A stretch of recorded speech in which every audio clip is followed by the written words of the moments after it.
نحمدہ و نصلی علی رسولہ الکریم اما بعد۔ عزیز ساتھیو، ابن سینا مشہور حکماء میں سے ہیں۔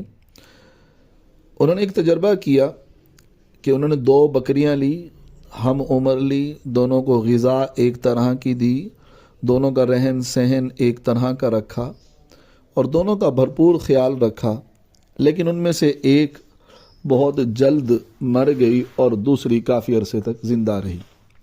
ان دونوں میں فرق کیا تھا کہ ایک بکری کے پنجرے کو اس نے جس جگہ پر رکھا اس کے سامنے بھیڑیے کا پنجرا بھی تھا، اور دوسری بکری کو دوسری جگہ رکھا جہاں بھیڑیا اس کے سامنے نہیں تھا۔ یہ بکری جو بھیڑیے کے سامنے تھی یہ کچھ ہی عرصے کے بعد فوت ہو گئی۔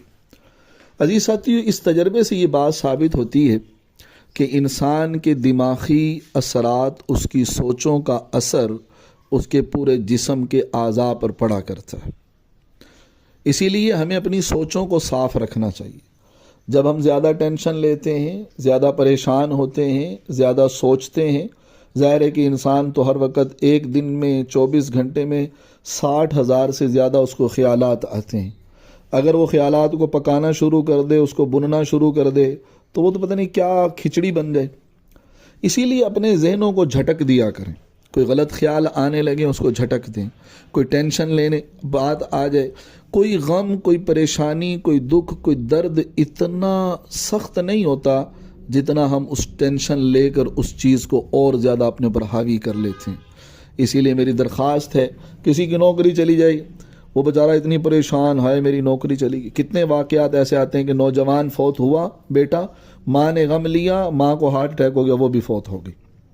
کتنے ایسے معاملات نظر آتے ہیں۔ اسی لیے عزیز ساتھیو، اگر کوئی پریشانی ہو، کوئی ٹینشن آئے تو خدا کے لیے اس کو اپنے دماغ پر بالکل سوار نہ کریں، بلکہ نارمل رہیں، اور جو ان سے بڑی مصیبت میں گرفتار ہیں ان کو دیکھیں کہ وہ اتنی بڑی مصیبتوں میں ہیں تو اللہ نے ہمیں تو اس سے پھر بھی بچایا ہوا ہے۔ اللہ رب العزت ہم سب کو سمجھ اور عمل کی توفیق نصیب فرمائے۔ والسلام علیکم ورحمۃ اللہ وبرکاتہ۔